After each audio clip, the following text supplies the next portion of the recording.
Oh, let's talk about what the heck I just saw. Help me out, my friend. I was expecting something completely different, let's say the very, very least. What were your thoughts on that meeting? Well, it was very interesting. I thought the format was fascinating. It's obvious that the meeting that was in private went very, very well. Otherwise, the president would have denied him the opportunity to be seen in public with the president. So what I found fascinating was the picture. Trump is seated and the supplicant is standing, just like in Saudi Arabia. The king sits, the supplicant stands. And then Mamdani comported himself very well. He gave, I thought, very smart answers, very cagey. He didn't concede much, but he also did not pick a fight. I think he knew that after meeting Trump in person, that the president is formidable, that the president has his fate in his hands because the president can control a phenomenal amount of money. So all in all, I think it was probably a very good meeting for Mamdani. I think the president looked good.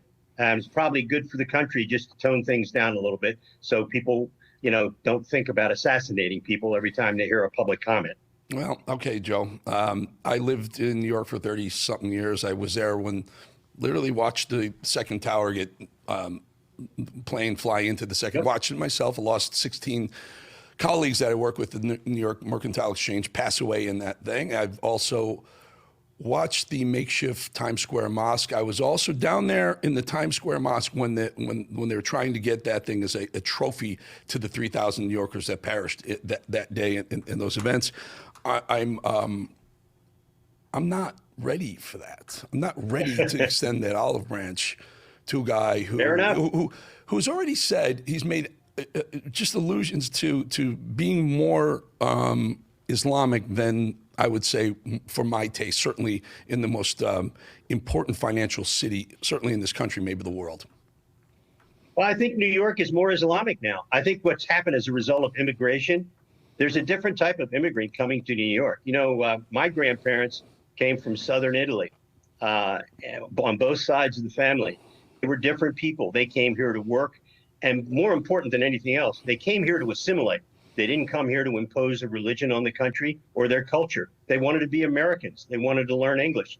My grandmother used to watch Meet the Press every Sunday so she could learn how to speak English.